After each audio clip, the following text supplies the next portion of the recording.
Hi, my name is Mike Bender. I'm a children's book author, and this is my story.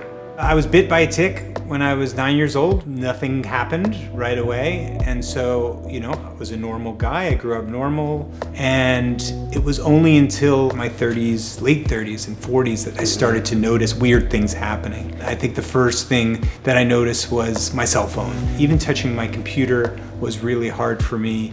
At that time, I would just get a headache right away. You know when you fill out those forms, like if you've ever gone down your environment is not on it's that. always Yeah. I haven't had my period in this Yeah, month. yeah. But it's like, you fill out all these questions and nobody asks you about your home, which is sometimes the key to what's going on. Do you live in a house that's like water damaged? Are you sleeping like right next to some like giant appliance? Those are super relevant questions for any medical practitioner to be asking. When I became aware of Era's tech, that was like a turning point for me, because it was the first time that I put something on my phone, on a device, and I had an immediate sense that my body was more comfortable.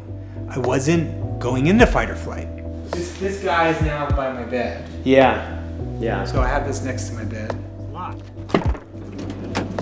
In the same way that I felt really grateful to those contractors that helped me put my house together, I think Era's is in that healthy home heroes category because it changed my life.